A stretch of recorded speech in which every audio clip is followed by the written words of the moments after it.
नमस्कार। शिक्षा की पाठशाला में आपका स्वागत है। उसी प्रश्नावली की आखिरी श्रृंखला है।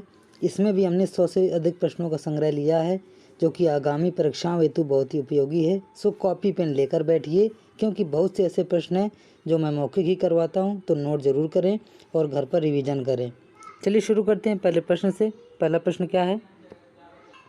पहला प्रश्न है, किस राज्य में विश्व का पहला आनुवंशिक रूप से संशोधित रबर प्लांट लगाया गया है? क्योंकि ये 2021 का प्रश्न है, तो अब ये स्टैटिक जीके में आ चुका है, तो यहाँ पर प्रश्न बन जाएगा किस राज्य में विश्व का पहला आनुवंशिक रूप से संशोधित रबर प्लांट बना है? तो यहाँ पर हो जाएगा ऑप्शन 20 का आंसर राइट हो जाएगा। असम राज्य में संशोधित आनुवंशिक रबर प्लांट बना है, जो कि rubber research institute of India द्वारा लगाया गया है, RRII के द्वारा, जो कि केरल में स्थित है। तो इससे प्रश्न एक और बनता है कि rubber research institute of India कहाँ स्थित है? तो बताएंगे केरल में स्थित है। ओके, चलिए अगला प्रश्न देखते हैं। महत्वपूर्ण प्रश्न है, नोट जरूर करें। प्रश्न है, उत्तर प्रदेश के किस जिले में मेगा लेदर पार्क की स्थापना की जाएगी? महत्वपूर्ण प्रश्न है, नोट करिए। उत्तर प्रदेश के कानपुर जिले में मेगा लेदर पार्क की स्थापना की जाएगी, जो कि कानपुर के रमईपुर में मेगा लेदर पार्क की स्थापना की जाएगी।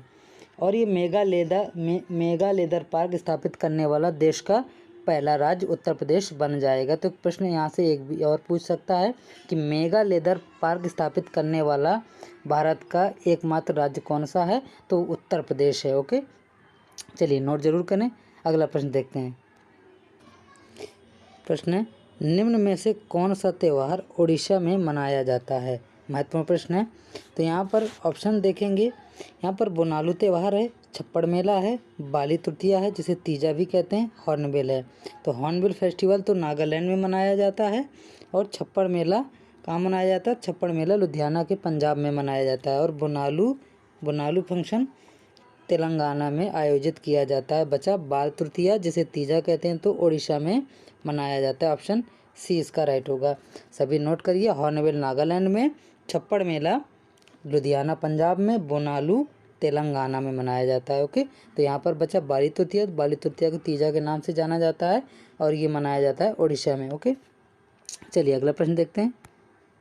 अगला प्रश्न है, एन इरा ऑफ डार्कनेस नामक पुस्तक किसने लिखी है? महत्वपूर्ण प्रश्न है, नोट करिए। शशि थरूर द्वारा लिखी गई पुस्तक है एन इरा ऑफ डार्कनेस। चलिए अगला प्रश्न देखते हैं। अगला प्रश्न है, कलकत्ता में भारतीय सांख्यिकी संस्थान ISI की स्थापना किसने की थी? महत्वपूर्ण प्रश्न है, नोट करिए। PC महालनोबिस ने कलकत्ता में भारतीय सांख्यिकी ISI की स्थापना की थी। ऑप्शन डी, जिसे PC महालनोबिस का फुल फॉर्म है प्रशांत चंद्र महालनोबिस। ओके, तो इसकी स्थापना किस वर्ष की गई थी? तो लिखिए, नोट करिए। इसकी स्थापना 1931 ईस्वी में की गई थी। कब की गई थी? 1931 ईस्वी में की गई थी।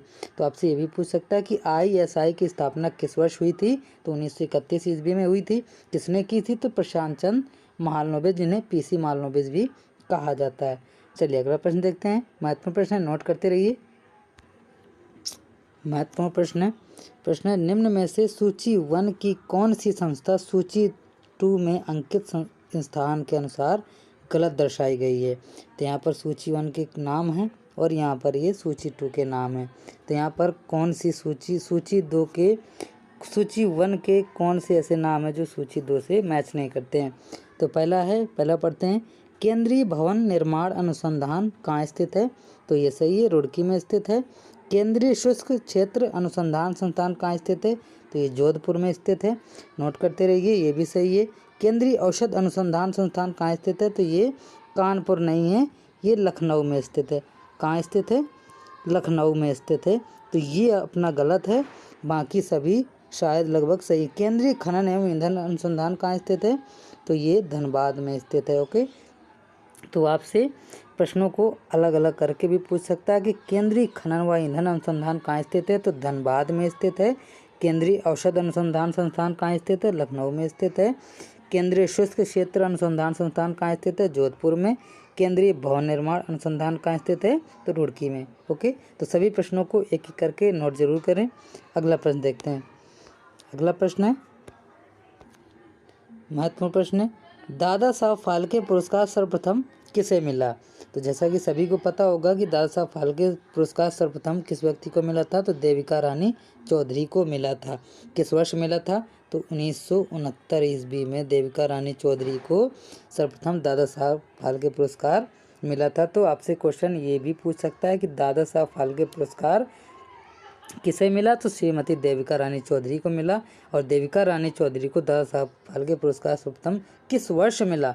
तो वर्ष 1969 ईस्वी में मिला था। ओके, नोट करिए। अगला प्रश्न देखते हैं।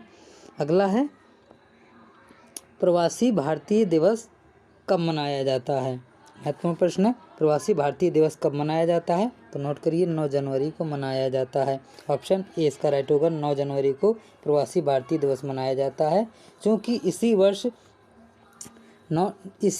इसी दिन गांधी जी अफ्रीका से अपने भारत देश लौटे थे। कब लौटे थे? तो 9 जनवरी 1915 को गांधी जी भारत वापस आए थे। कब आए थे?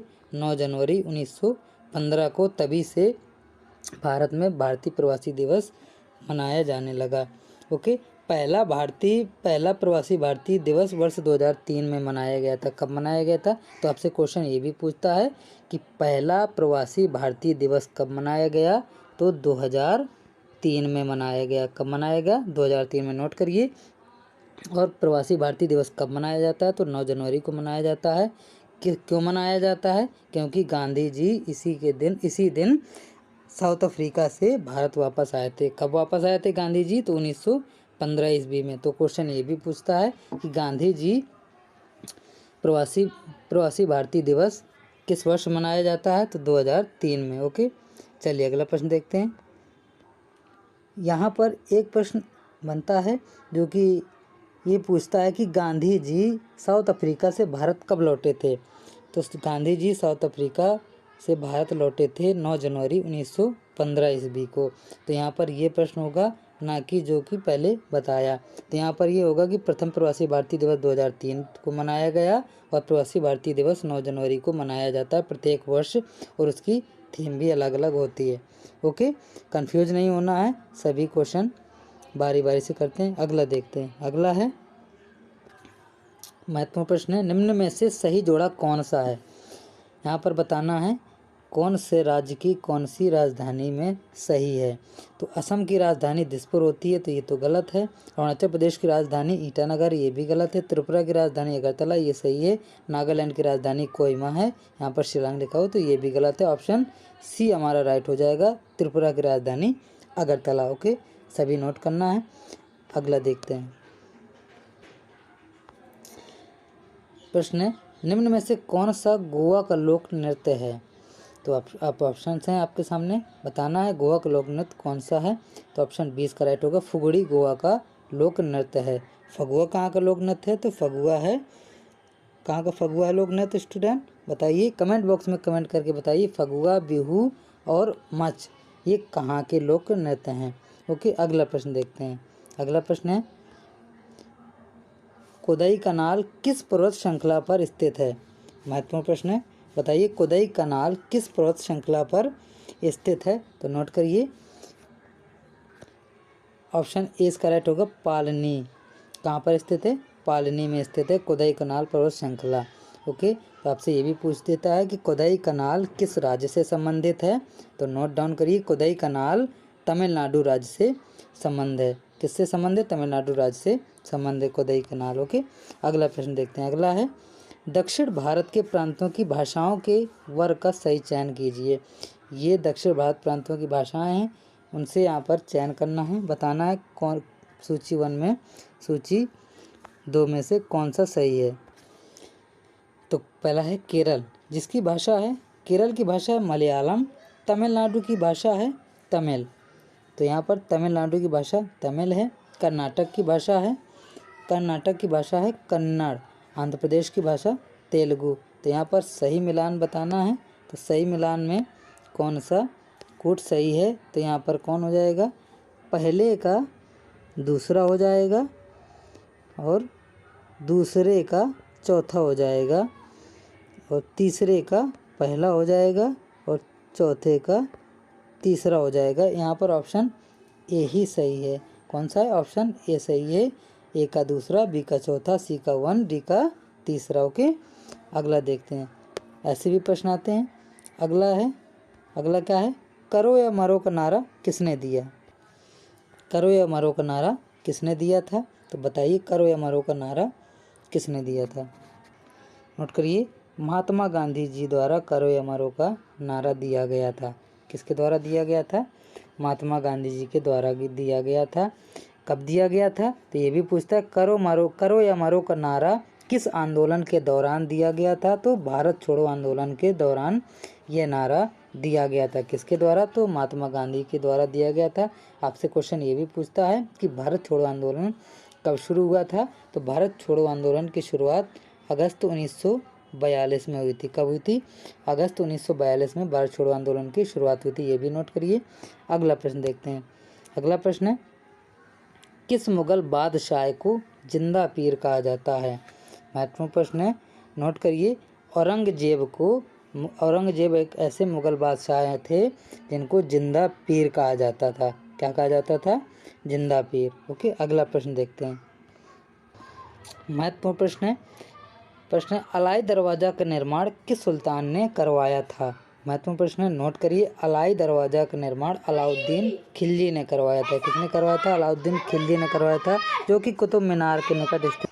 तो आपसे ये भी एक प्रश्न पूछता है कि अलाई दरवाज़ा कब बनकर तैयार हुआ था या किस वर्ष बनकर तैयार हुआ था? तो नोट डाउन करिए, 1311 ईस्वी में अलाई दरवाज़ा बनकर तैयार हुआ था। कब बनकर तैयार हुआ था? 1311 ईस्वी में बनकर तैयार हुआ था।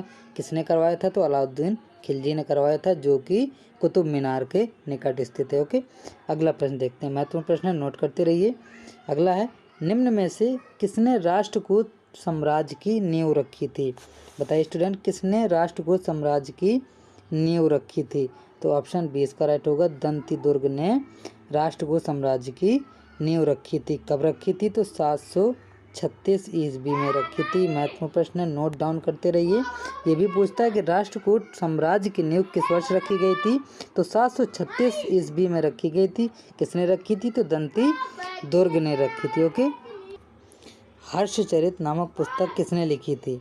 आपको बताना है हर्षचरित पुस्तक के लेखक कौन थे? तो बाण भट्ट थे। कौन थे? ऑप्शन 20 का राइट होगा, बाण भट्ट। ओके, अगला प्रश्न देखते हैं। अगला प्रश्न है, महत्वपूर्ण प्रश्न है, नोट करते चलिए और घर पर रिवाइज जरूर करिए। अगला है, अधोलिखित में कौन गुप्तकालीन स्वर्ण मुद्रा है? बताइए स्टूडेंट, अधोलिखित में कौन गुप्तकालीन स्वर्ण मुद्रा है? तो ऑप्शन 20 का राइट होगा, दीनार जो है गुप्तकालीन स्वर्ण मुद्रा है। ओके, अगला प्रश्न देखते हैं। अगला है, निम्न में से किसे एशिया के ज्योतिपुंज के तौर पर जाना जाता है? एशिया के ज्योतिपुंज के तौर पर किसे जाना जाता है? तो जैसा कि सभी को पता होगा कि गौतम बुद्ध जी को एशिया के ज्योतिपुंज के तौर पर जाना जाता है, जिसे इंग्लिश में कहते हैं the light of Asia. Okay, अगला प्रश्न देखते हैं। गौतम बुद्ध को ही जाना जाता है।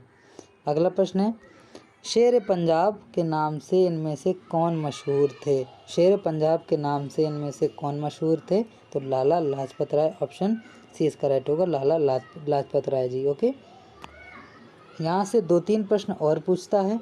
वो प्रश्न है कि पंजाब केसरी के नाम से किसे जाना जाता है? तो लाला लाजपत राय जी को पंजाब केसरी के नाम से जाना जाता है।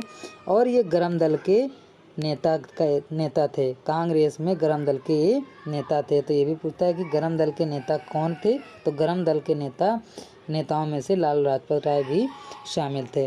ओके, यहाँ पर एक प्रश्न और पूछता है कि लाइट ऑफ एशिया पुस्तक की रचना किसने की थी? बताइए स्टूडेंट, लाइट ऑफ एशिया पुस्तक की रचना किसने की थी? यदि किसी को पता हो तो कमेंट बॉक्स में कमेंट करिए।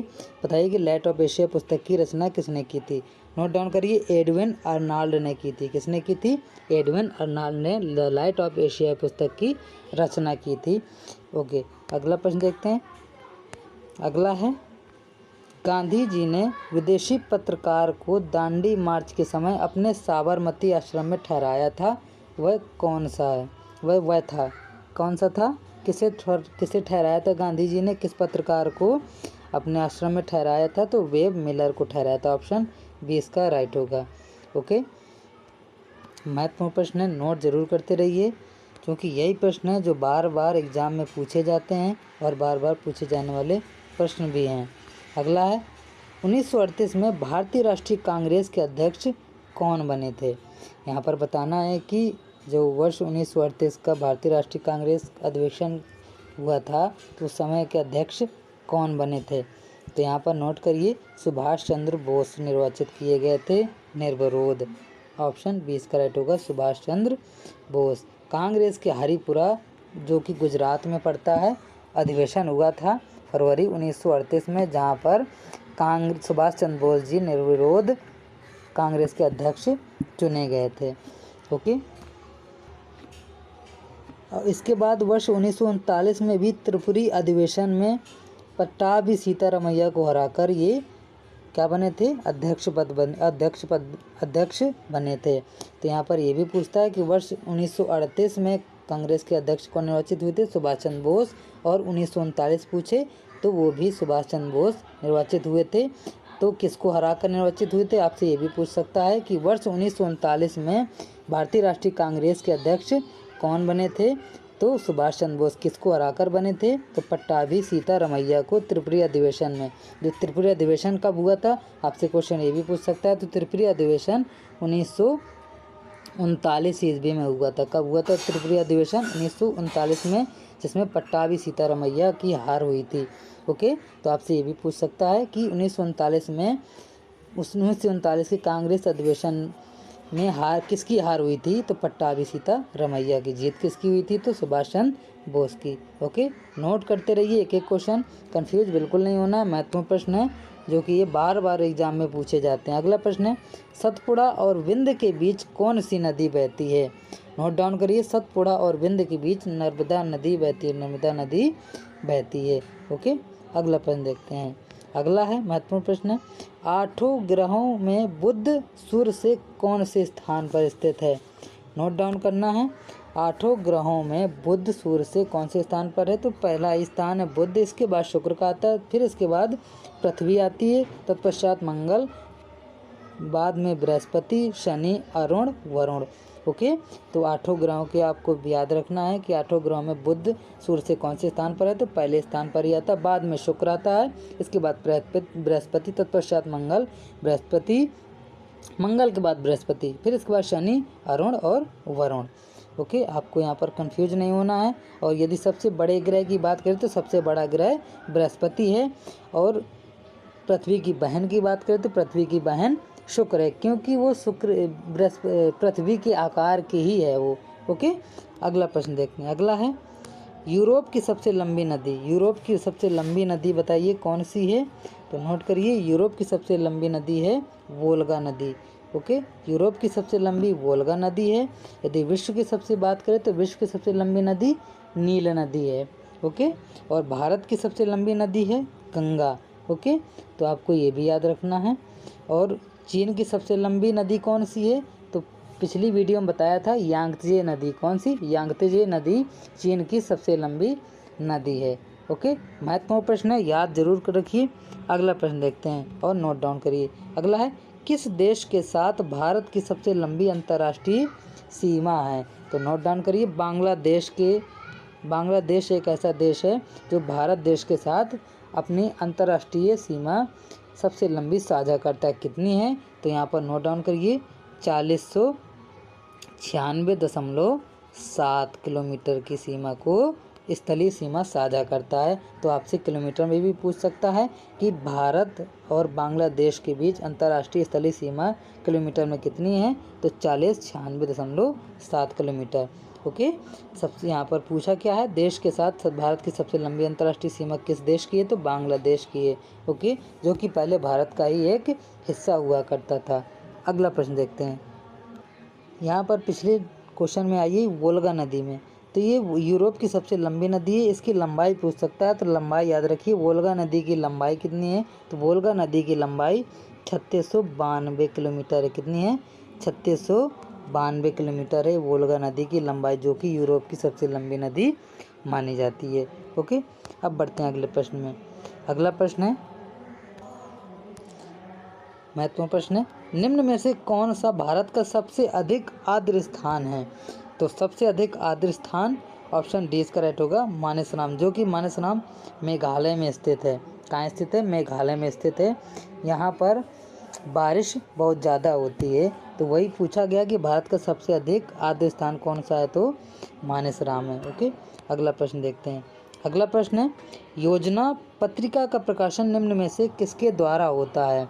महत्वपूर्ण प्रश्न है, बताइए योजना पत्रिका का प्रकाशन निम्न में से किसके द्वारा होता है? तो सूचना एवं प्रसारण मंत्रालय के द्वारा किया जाता है योजना पत्रिका का प्रकाशन। तो कौन सा ऑप्शन सही होगा? ऑप्शन डी इसका राइट होगा, सूचना एवं प्रसारण मंत्रालय के द्वारा योजना पत्रिका का प्रकाशन किया जाता है। अगला प्रश्न देखते हैं। प्रश्न है, बैंकों का बैंक कौन है?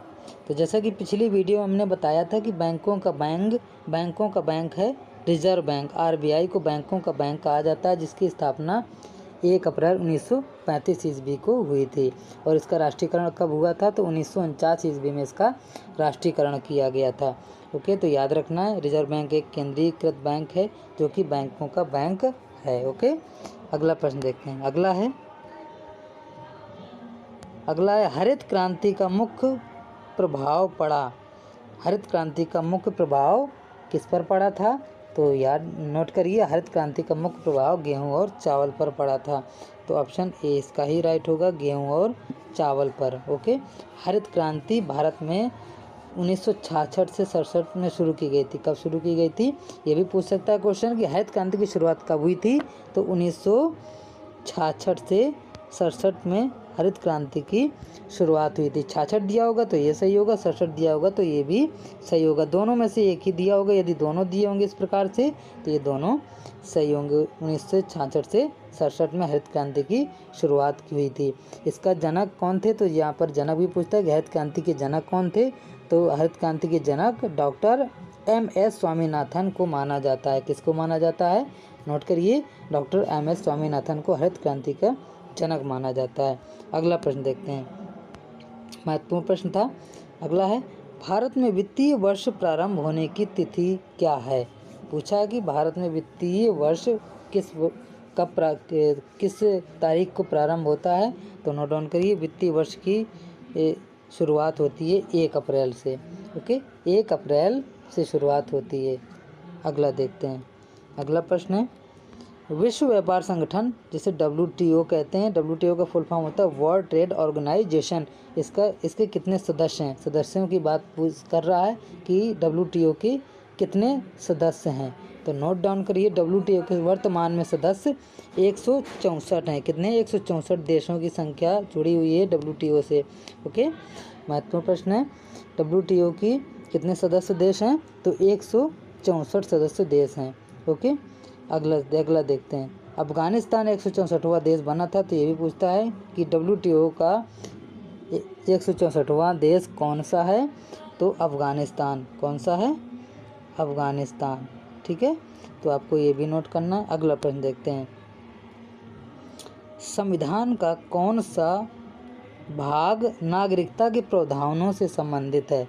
महत्वपूर्ण प्रश्न है, बताइए संविधान का कौन सा भाग नागरिकता के प्रावधानों से संबंधित है? तो भाग 2 जो है नागरिकता के प्रावधानों से संबंध रखता है, जो कि अनुच्छेद 5 से 11 तक में समाहित है। तो आपसे ये भी पूछ सकता है कि किस अनुच्छेद के तहत नागरिकता के प्रावधानों का नागरिकता का प्रावधान है? किस अनुच्छेद में नागरिकता का प्रावधान है? तो अनुच्छेद 5 से 11 में नागरिकता का प्रावधान है।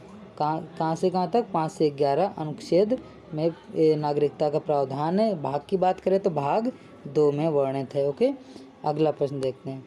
अगला है प्रश्न है, अभिव्यक्ति की स्वतंत्रता किस मौलिक अधिकार के अंतर्गत आती है? तो अभिव्यक्ति की स्वतंत्रता किस मौलिक अधिकार के अंतर्गत आती है? तो नोट डाउन करिए, स्वतंत्रता का अधिकार के अंतर्गत अभिव्यक्ति की स्वतंत्रता आती है। महत्वपूर्ण प्रश्न है, नोट डाउन करिए। अगला प्रश्न देखते हैं। अगला प्रश्न है खालिस्तान में संवैधानिक संशोधन अधिनियम 2002 से भारत में सभी बच्चों के लिए मुफ्त और अनिवार्य प्राथमिक शिक्षा की व्यवस्था की गई थी। कौन से संविधान संशोधन के तहत भारत में अनिवार्य शिक्षा की व्यवस्था की गई थी? तो नोट डाउन करिए 86 में जब संविधान संशोधन हुआ था 2002 में, तब भारत में सभी बच्चों के लिए मुफ्त और अनिवार्य शिक्षा का प्रावधान रखा गया था। तो आपसे ये भी क्वेश्चन पूछ सकता है कि 86वां संविधान संशोधन कब हुआ था? तो वर्ष 2002 में हुआ था, जिसमें बच्चों को शिक्षा का अधिकार मुफ्त रूप से दिया गया था 6 से 14 वर्ष के बच्चों को। ओके, अगला प्रश्न देखते हैं। महत्वपूर्ण प्रश्न है, इससे 2 क्वेश्चन बन सकते हैं। अगला प्रश्न देखते हैं। अगला है, संविधान में कितने प्रकार के आपातकालों का प्रावधान है? बताइए, संविधान में कितने प्रकार के आपातकालों का प्रावधान है? तो नोट डाउन करिए, ऑप्शन सी सही होगा इसका, 3। संविधान में 3 प्रकार के आपातकालों का प्रावधान है। प्रथम, अनुच्छेद 352 के तहत राष्ट्रीय आपातकाल, अनुच्छेद 356 के तहत राज्य में राष्ट्रपति शासन और अनुच्छेद 360 के तहत वित्तीय आपातकाल। इन तीनों आपातकालों को नोट करना है। जो कि राष्ट्रीय आपातकाल किस अनुच्छेद के तहत आता है? तो राष्ट्रीय आपातकाल अनुच्छेद 352 के तहत आता है। और राज्य में राष्ट्रपति शासन कब लागू होता है, किस अनुच्छेद के तहत लागू होता है? तो अनुच्छेद 356 के तहत लागू किया जाता है राज्य में राष्ट्रपति शासन। और वित्तीय आपातकाल कब लगता है, किस अनुच्छेद के तहत लगता है? तो वित्तीय आपातकाल अनुच्छेद 360 के तहत लागू किया जाता है राष्ट्रपति के द्वारा। ओके, तो इनमें से 4-5 क्वेश्चन है जो आप नोट डाउन जरूर करिए और रिवाइज जरूर करिए। महत्वपूर्ण प्रश्न है और ये बार बार पेपर में पूछे जाते हैं और पूछे गए भी प्रश्न हैं। अगला प्रश्न देखते हैं। अगला है, भारत में स्तरों में अदालत होती है? कितने स्तरों में भारत में अदालत होती हैं? तो नोट डाउन करिए, भारत में 3 स्तरों में अदालत होती हैं। भारत में कितने स्तरों पर अदालत होती हैं? 3 स्तरों पर अदालत होती हैं। भारत की एक शीर्ष अदालत और उच्चतम न्यायालय, न्यूनतम न्यायालय, ओके, और जिला न्यायालय। ओके, चलिए अगला प्रश्न देखते हैं। अगला है, निम्न त्योहारों में से किसका अर्थ merry making of the gods है? प्रश्न क्या है? त्योहारों में से किसका अर्थ merry making of the gods है? तो नोट डाउन करिए, निम्न में से ऑप्शन डी इसका राइट होगा, लाई हरोबा। निम्न में से किसका अर्थ merry making of the gods है? तो लाई हरोबा का अर्थ जो है merry making of the gods है। यहाँ पर ये भी पूछ सकता है कि लाई हरोबा कहाँ का उत्सव है? तो यहाँ पर बताएंगे हम कि लाई हरोबा मणिपुर का उत्सव है। कहाँ का है? मणिपुर का उत्सव है। ओके, तो आपसे ये भी पूछ सकता है मणिपुर में मनाया जाने वाला उत्सव कौन सा है? तो लाई हरोबा, जो कि एक प्राचीन उत्सव है, प्राचीन नृत्य कला है। ओके, अगला प्रश्न देखते हैं। महत्वपूर्ण प्रश्न है, नोट जरूर करिए। लाई हरोबा कहाँ मनाया जाता है? तो मणिपुर में मनाया जाता है। और merry making of the gods में से किस त्योहारों का अर्थ है? तो लाई हरोबा का अर्थ है। ओके, अगला देखते हैं। अगला है, टेस्ट ऑफ माई लाइफ नामक पुस्तक के लेखक निम्न में से कौन है? महत्वपूर्ण प्रश्न है, टेस्ट ऑफ माई लाइफ नामक पुस्तक के लेखक युवराज सिंह। ऑप्शन ए इसका राइट होगा, युवराज सिंह। अगला प्रश्न देखते हैं। महत्वपूर्ण प्रश्न है, सभी नोट करते रहिए। अगला है, भारत में डेयरी रिसर्च सेंटर कहाँ है? बताइए, भारत में डेयरी रिसर्च सेंटर कहाँ है? तो करनाल में स्थित है। कहाँ स्थित है? करनाल में स्थित है डेयरी रिसर्च सेंटर। अगला है, प्रथम भारत रत्न किसे मिला था? महत्वपूर्ण प्रश्न है, प्रथम भारत रत्न किसे मिला था? तो नोट डाउन करिए, प्रथम भारत रत्न सी राजगोपालाचारी, सी.वी. रमन एवं एस. राधाकृष्णन को मिला था। 3 लोग थे ऐसे जिनको पहली बार भारत रत्न मिला था, पहली बार भारत रत्न दिया गया था। किनको दिया गया था? तो सी राजगोपालाचारी, सी.वी. रमन और एस. राधाकृष्णन। तो यहाँ पर कौन सा है? तो यहाँ पर सी.वी. रमन है। तो ऑप्शन डी इसका राइट हो जाएगा। प्रथम भारत रत्न किन्हें मिला था? तो सी.वी. रमन, सी राजगोपालाचारी और एस. राधाकृष्णन। तो ये भी प्रश्न पूछता है कि प्रथम भारत रत्न किस वर्ष मिला था, किस वर्ष बांटा गया था?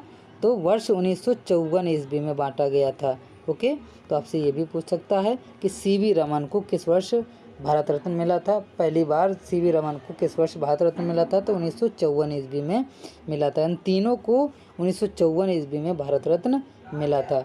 ओके, महत्वपूर्ण प्रश्न है, नोट डाउन करिए। अगला प्रश्न देखते हैं। अगला है, अंतर्राष्ट्रीय महिला दिवस कब मनाया जाता है? महत्वपूर्ण है, नोट डाउन करिए। प्रत्येक वर्ष 8 मार्च को अंतर्राष्ट्रीय महिला दिवस मनाया जाता है। कमेंट बॉक्स में कमेंट करके बताइए कि इस वर्ष अंतर्राष्ट्रीय महिला दिवस की थीम क्या है। ओके, अगला प्रश्न देखते हैं। अगला है, निम्न में से कौन सा राज्य बांग्लादेश के साथ अपनी सीमा साझा नहीं करता है। महत्वपूर्ण प्रश्न है, कौन सा ऐसा राज्य है जो बांग्लादेश के साथ अपनी सीमा को साझा नहीं करता। जैसा कि पिछले क्वेश्चन में भी बताया था कि बांग्लादेश के साथ सीमा साझा करने वाला राज्य कौन सा नहीं है। तो यहाँ पर ऑप्शन 20 करेक्ट हो जाएगा, मणिपुर। मणिपुर जो है बांग्लादेश के साथ अपनी सीमा को साझा नहीं करता है। ओके, तो कौन कौन से ऐसे राज्य हैं जो बांग्लादेश के साथ अपनी सीमा साझा करते हैं, तो नोट डाउन करिए। पश्चिम बंगाल, असम, मेघालय, त्रिपुरा और मिजोरम। तो कितने राज्य हुए, 5 राज्य हुए, 1 2 3 4 5। पश्चिम बंगाल, असम, मेघालय, त्रिपुरा और मिजोरम, 5 राज्य हुए जो बांग्लादेश के साथ अपनी सीमा को साझा करते हैं। और यहाँ पर ऑप्शन जो नहीं होगा तो हमारा सही हो जाएगा मणिपुर। मणिपुर जो है बांग्लादेश के साथ अपनी सीमा को साझा नहीं करता है। अगला प्रश्न देखते हैं, महत्वपूर्ण प्रश्न है, नोट डाउन करते रहिए। अगला है, तबल चोंगली किस राज्य के लोक नृत्य का रूप है। तबल चोंगली, नोट डाउन करिए, असम। ऑप्शन 20 करेक्ट होगा, असम राज्य के लोक नृत्य का एक रूप है तबल चोंगली। बिहू, खेल गोपाल, केनाई आदि सब ये कहाँ के लोक नृत्य हैं, असम के। ओके, तो ये भी हैं बिहू, खेल गोपाल, केनाई आदि सब कहाँ के लोक नृत्य हैं, तबल चोंगई असम के ही लोक नृत्य हैं। ओके, अगला प्रश्न है, ये भी नोट डाउन कर लीजिए। भारत के विभाजन के समय जो सीमा रेखा खींची गई वह क्या कहलाती थी। भारत का जब विभाजन हुआ था भारत और पाकिस्तान का, तो उस समय जो रेखा खींची गई थी तो रेखा क्या कहलाती है, तो रेखा कहलाती है रेड क्लिफ रेखा। क्या कहलाती है, ऑप्शन सी इसका राइट होगा, रेड क्लिफ रेखा के नाम से इसे जाना जाता है। ओके, इसका निर्माण किसने किया था, तो बॉर्डर आयोग अध्यक्ष ने किया था। ओके, सर सिरिल, उस समय के बॉर्डर आयोग अध्यक्ष थे सर सिरिल रेडक्लिफ। कौन थे, सर सिरिल रेडक्लिफ थे, उस समय आयोग के अध्यक्ष थे। ओके, तो ये भी पूछ सकता है कि भारत विभाजन के समय जो रेखा खींची गई रेडक्लिफ रेखा, उस समय के अध्यक्ष कौन थे। रेडक्लिफ रेखा का जब रेखा खींची गई तो उस समय के अध्यक्ष कौन थे, तो उस समय के अध्यक्ष थे सर सिरिल रेडक्लिफ। उन्हीं के नाम पर ही रेडक्लिफ रेखा का नामकरण किया गया था। ओके, और डूरंड रेखा जो है अफगानिस्तान पाकिस्तान के मध्य स्थित है। ओके, तो यहाँ पर डूरंड रेखा की बात करें तो अफगानिस्तान पाकिस्तान के मध्य डूरंड रेखा है। और मैकमोहन रेखा भारत चीन के मध्य आती है। कहाँ पर आती है, भारत और चीन के मध्य खींची गई रेखा कौन सी है, मैकमोहन रेखा। डूरंड रेखा भारत और पाकिस्तान और अफगानिस्तान के मध्य खींची गई रेखा डूरंड रेखा है। ओके, नोट डाउन जरूर करना है। अगला प्रश्न देखते हैं, किस राज्य में विधानसभा के सदस्यों की संख्या सर्वाधिक है।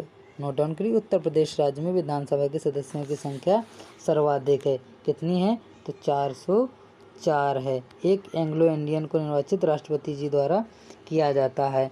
तो कितनी संख्या है, 404। वर्तमान में राज्य विधानसभा के सदस्यों की संख्या 404 है। ओके, अगला देखते हैं। अगला प्रश्न है, सॉरी, यहाँ पर राष्ट्रपति जी द्वारा एंग्लो इंडियन नहीं नामित किया जाता है। यहाँ पर राज्यपाल, यदि राज्यों की बात होती है तो राज्यपाल ही एंग्लो इंडियन को निर्वाचित करते हैं। तो यहाँ पर कौन से 404 विधानसभा सदस्यों की संख्या है उत्तर प्रदेश में, जो कि एक राज्यपाल के द्वारा नामित किया जाता है। 104 में संविधान संशोधन जो कि 2019 के में हुआ था। कब हुआ था, 104 में संविधान संशोधन। अगला देखते हैं। अगला है, हरित क्रांति के जनक माने जाने वाले नॉर्मन बोरलॉग कहाँ के हैं।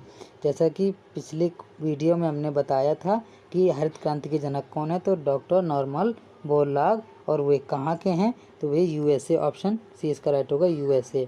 अगला प्रश्न देखते हैं। प्रश्न है, निम्न का मिलान कीजिए। सूची 1 उपनाम है और सूची 2 उनके नाम दिए गए हैं। तो ये उपनाम है उनके, और उपनामों से किनको जाना जाता है। जैसा कि पूछा है कि सीमांत गांधी के नाम से किन्हें जाना जाता है, किसको जाना जाता है, तो नोट डाउन करिए, सीमांत गांधी के नाम से अब्दुल खान गफ्फार को जाना जाता है। किसको जाना जाता है, अब्दुल गफ्फार खान को। पहले का 5वां हो जाएगा अब्दुल गफ्फार खान। भारत का सबसे वृद्ध व्यक्ति तो दादा भाई नौरोजी। तो आपसे क्वेश्चन एक एक करके भी यहाँ से पूछ सकता है कि भारत का सबसे वृद्ध व्यक्ति कौन है, तो दादा भाई नौरोजी। सीमांत गांधी के नाम से किसे जाना जाता है, तो अब्दुल गफ्फार खान को। महामना के नाम से किसे जाना जाता है, तो महामना के नाम से मदन मोहन मालवीय को जाना जाता है। उनके नाम से ही आप परिचय हो सकते हैं।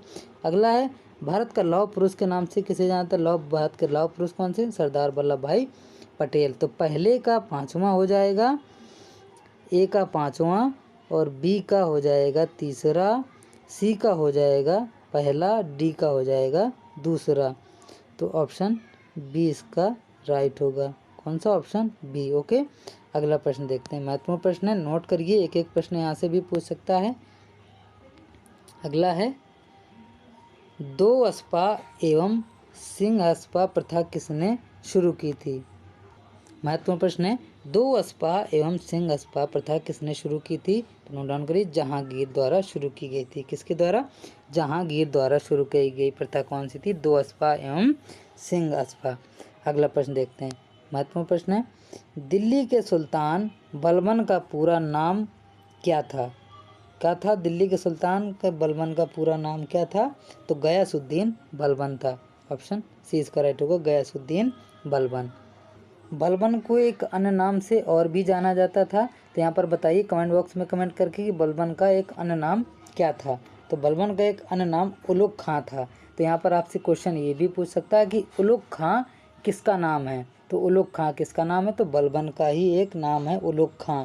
और एक क्वेश्चन यहाँ से एक और बनता है कि बलबन का वास्तविक नाम क्या था, तो गयासुद्दीन बलबन का वास्तविक नाम बहाउद्दीन था। क्या था, बहाउद्दीन था। बलबन का नाम वास्तविक नाम क्या था, तो यहाँ पर वास्तविक नाम भी पूछ सकता है।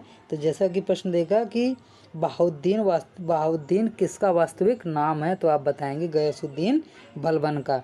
ओके, प्रश्न नोट करते रहिए, महत्वपूर्ण प्रश्न है। अगला देखते हैं।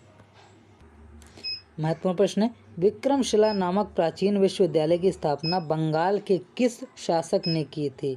अति महत्वपूर्ण प्रश्न है, नोट डाउन करिए, धर्मपाल ने की थी। किसने की थी, विक्रमशिला नामक प्राचीन विश्वविद्यालय की स्थापना बंगाल के किस शासक ने की थी, तो धर्मपाल ने की थी, जो कि पाल वंश से संबंध रखते थे। तो आपसे क्वेश्चन ये भी पूछ सकता है कि धर्मपाल किस वंश से संबंध रखते थे, तो पाल वंश से संबंध रखते थे। इन्होंने 770 से 810 ईस्वी में विक्रमशिला नामक प्राचीन विश्वविद्यालय की स्थापना की थी। ओके, महत्वपूर्ण प्रश्न है, नोट डाउन करते रहिए। अगला प्रश्न देखते हैं। अगला है, सती प्रथा का प्रथम अभिलेखीय साक्ष्य प्राप्त हुआ। कहाँ से प्राप्त हुआ था सती प्रथा का प्रथम अभिलेखीय साक्ष्य, तो नोट डाउन करिए, गोपराज नामक सेनापति से प्राप्त हुआ था।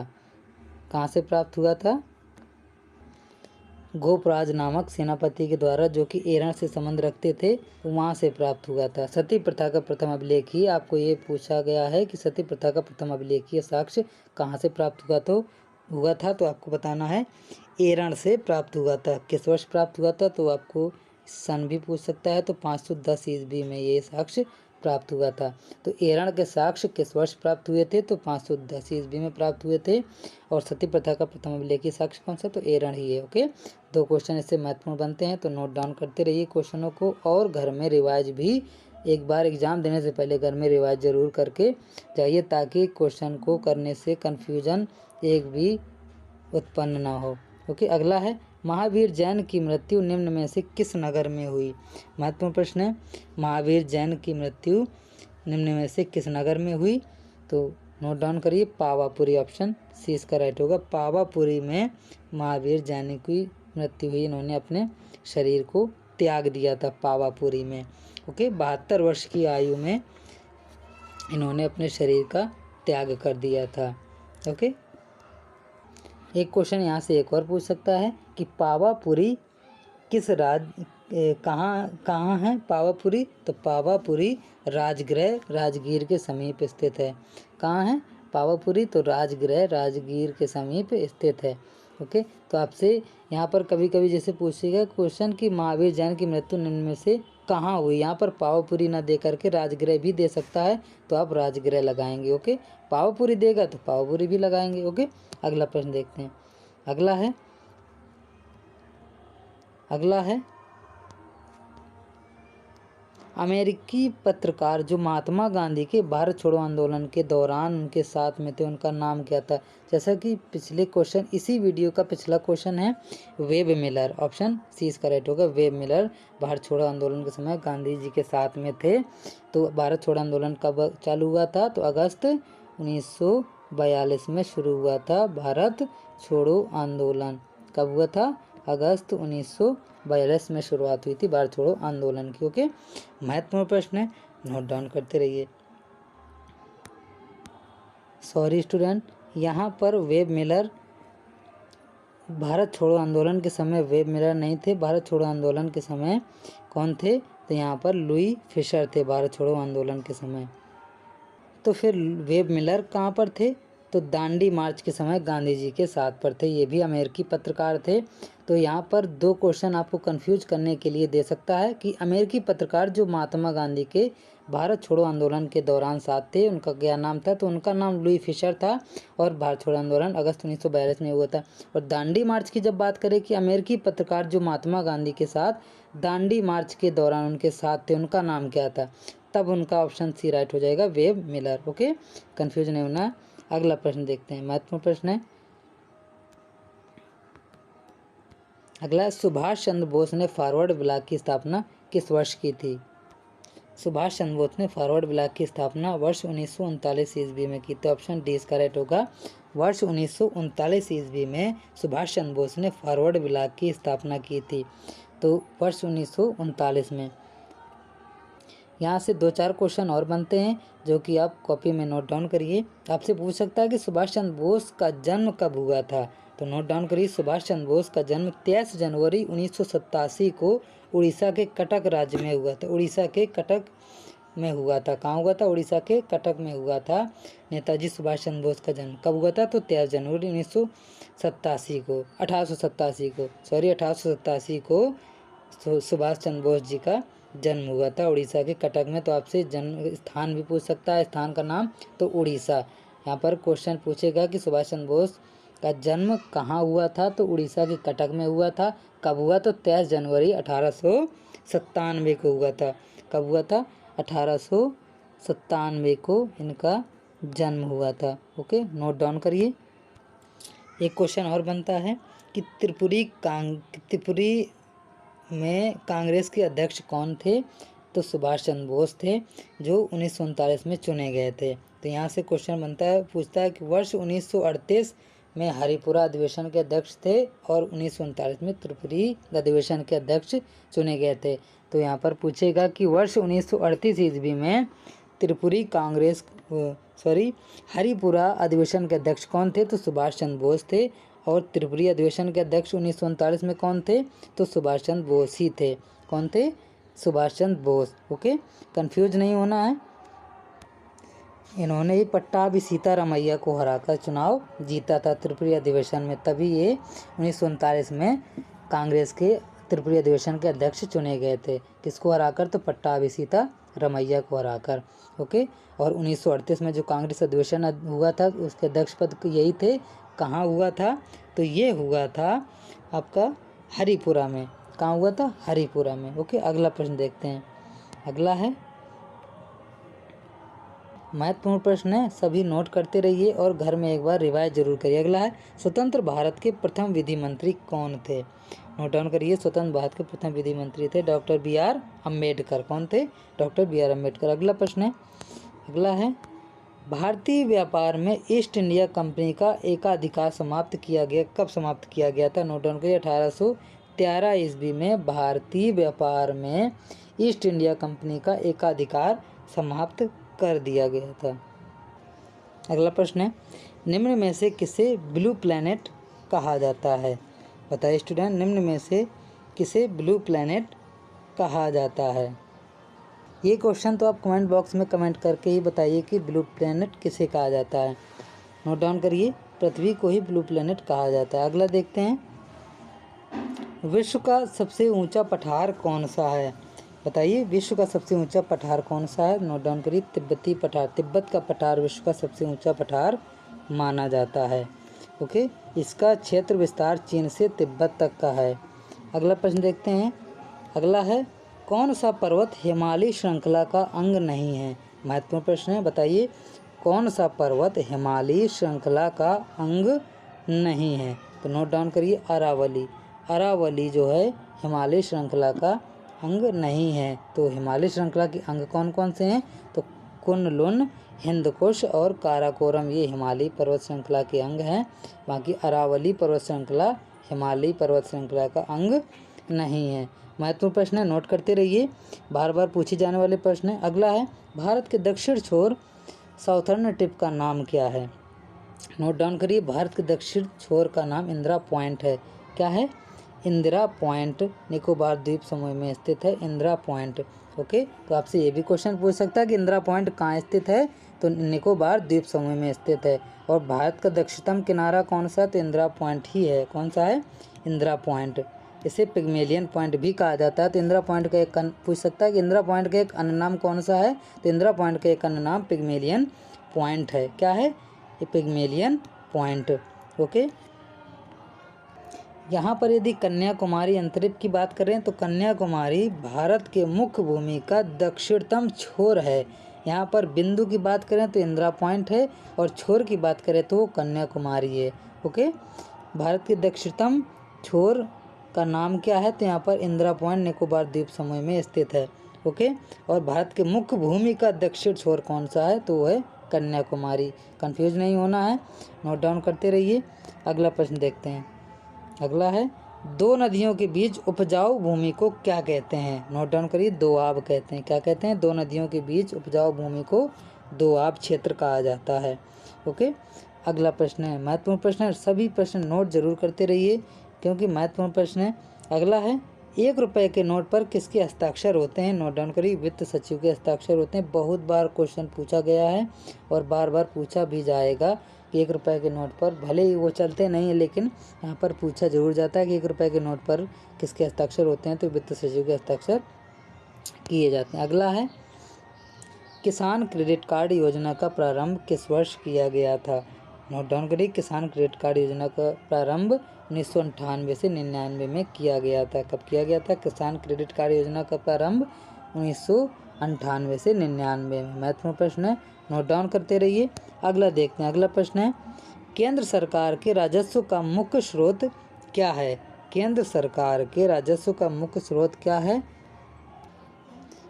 जीएसटी है। केंद्र सरकार के राजस्व का मुख्य स्रोत क्या है? जीएसटी, जिसे गुड्स सर्विस टैक्स भी कहा जाता है, वस्तु एवं सेवा कर, जो कि केंद्र सरकार के राजस्व का मुख्य स्रोत है और ये 15% तक लिया जाता है। ओके, कितने प्रतिशत तक? 15% तक अलग अलग क्षेत्रों से लिया जाता है। अगला देखते हैं। अगला प्रश्न है, भारत में दशमलव मुद्रा प्रणाली कब से शुरू की गई थी? बताइए, भारत में दशमलव मुद्रा प्रणाली की शुरुआत कब हुई थी? नोट डाउन करिए, 1 अप्रैल 1957 को कब हुई थी? 1 अप्रैल 1957 को भारत में दशमलव प्रणाली की शुरुआत हुई थी। दशमलव मुद्रा प्रणाली की शुरुआत हुई थी 1 अप्रैल 1957 को। महत्वपूर्ण प्रश्न है, नोट डाउन करिए। अगला प्रश्न देखते हैं। अगला है, नई अर्थव्यवस्था विकास नीति, जिसे ANEDP के अंतर्गत 18 जनवरी 2017 को में उद्यमिता विकास योजना EDS का शुभारंभ किया गया था। कहाँ किया गया था बताना है, तो स्टूडेंट बताइए कहाँ किया गया था? नोट डाउन करिए, ऑप्शन बी, मिजोरम में किया गया था। महत्वपूर्ण प्रश्न है, नई अर्थव्यवस्था विकास नीति ANEDP के अंतर्गत 18 जनवरी 2017 को मिजोरम में, यहाँ पर मिजोरम में उद्यमिता विकास योजना EDS का शुभारंभ किया गया था। कब किया गया था? तो 18 जनवरी 2017 को। ओके, अगला प्रश्न देखते हैं। अगला है, निम्न में से कौन सा संशोधन अधिनियम मिनी संविधान माना जाता है? तो नोट डाउन करिए, 42वां संविधान संशोधन मिनी अधिनियम माना जाता है। कौन सा? 42वां संविधान संशोधन जो है मिनी संविधान माना जाता है। 42वां संविधान संशोधन कब हुआ था? तो 1976 ईस्वी में 42वां संविधान संशोधन हुआ था। तो आपसे क्वेश्चन ये भी पूछ सकता है कि 42वां संविधान संशोधन कब हुआ था। तो वर्ष 1976 में 42वां संविधान संशोधन हुआ था, जिसे मिनी संविधान के नाम से भी जाना जाता है। ओके, ऑप्शन सी इसका राइट होगा। महत्वपूर्ण प्रश्न है, नोट डाउन करते रहिए। अगला है, किस संविधान संशोधन अधिनियम के द्वारा संपत्ति का अधिकार मूल अधिकार से हटा दिया गया था। जैसा कि पिछले वीडियो हमने बताया था कि 44वां संविधान संशोधन जो कि 1978 ईस्वी में हुआ था, उससे संपत्ति के अधिकार को हटा दिया गया था, मूल अधिकार से संपत्ति के अधिकार को हटा दिया गया था, जो कि अनुच्छेद 300 का में वर्णित है। ओके, अगला प्रश्न देखते हैं। ये भी आपसे पूछ सकता है किस अनुच्छेद में वर्णित है, 300 का में वर्णित है। अगला है, भारतीय संविधान के निम्न में से किस भाग में सामाजिक एवं आर्थिक लोकतंत्र को सुनिश्चित किया गया है। महत्वपूर्ण प्रश्न है, बताइए। भारतीय संविधान के निम्न में से किस भाग में सामाजिक एवं आर्थिक लोकतंत्र को सुनिश्चित किया गया है। नोट डाउन करिए। ऑप्शन सी इसका राइट होगा। राज्य के नीति निर्देशक सिद्धांत के अंतर्गत भारतीय संविधान में सामाजिक आर्थिक एवं लोकतंत्र को सुनिश्चित किया गया है, राज्य के नीति निर्देशक तत्वों के अंतर्गत। ओके, ऑप्शन सी इसका राइट होगा। महत्वपूर्ण प्रश्न था, नोट डाउन करिए। अगला है, लोकतंत्री विकेंद्रीकरण का आशय क्या है। बताइए, लोकतांत्रिक विकेंद्रीकरण का आशय क्या है। तो नोट डाउन करिए। लोकतांत्रिक विकेंद्रीकरण का आशय पंचायती राज प्रणाली से है। किससे है, तो पंचायती राज से आशय है। तो यहाँ पर पंचायती राज तो दिया नहीं गया, यहाँ पर दिया गया स्थानीय सरकार। तो यहाँ पर ऑप्शन डी राइट हो जाएगा, स्थानीय सरकार। ओके, अगला प्रश्न देखते हैं। अगला प्रश्न है, अंतिम अपीलीय न्यायालय कौन सा है। बताइए, अंतिम अपीलीय न्यायालय कौन सा है। तो नोट डाउन करिए, उच्चतम न्यायालय। ऑप्शन डी इसका राइट होगा। अंतिम अपीलीय न्यायालय उच्चतम न्यायालय ही है। जैसा कि 3 न्यायालय बताए गए हैं, उच्चतम न्यायालय, उच्च न्यायालय और जिला न्यायालय। भारत में 3 प्रकार की न्यायालय पाई जाती हैं। एक है सुप्रीम कोर्ट, हाई कोर्ट और डिस्ट्रिक्ट कोर्ट। ओके, अगला प्रश्न देखते हैं। अगला है, महत्वपूर्ण प्रश्न है, पुस्तक टिल वी विन के लेखक कौन हैं। तो ऑप्शन डी इसका राइट होगा। उपर्युक्त सभी, डॉक्टर रणदीप गुलेरिया, डॉक्टर चंद्रकांत लहरिया, डॉक्टर गगनदीप कौंग, ये तीनों ने पुस्तक टिल वी विन को लिखा है। आपसे क्वेश्चन में ये भी पूछ सकता है कि टिल वी विन पुस्तक के लेखक कौन है, तो आपको ऑप्शन कभी एक भी दे सकता है और बाकी सारे ऑप्शन आपके गलत देता है, और कभी ये ऑप्शन दे देगा, कभी ये दे देगा। तो आपको तीनों याद रखने हैं कि टिल वी विन पुस्तक के लेखक डॉक्टर रणदीप गुलेरिया, डॉक्टर चंद्रकांत लहरिया, डॉक्टर गगनदीप कौंग, तीनों हैं टिल वी विन पुस्तक के लेखक। ओके, तो ये एक एक करके ऑप्शन आपको पेपर में दे सकता है कंफ्यूज करने के लिए। तो कंफ्यूज नहीं होना है, इससे पहले आपको याद करके जाना है। ओके, अगला प्रश्न देखते हैं। अगला है, महत्वपूर्ण प्रश्न है,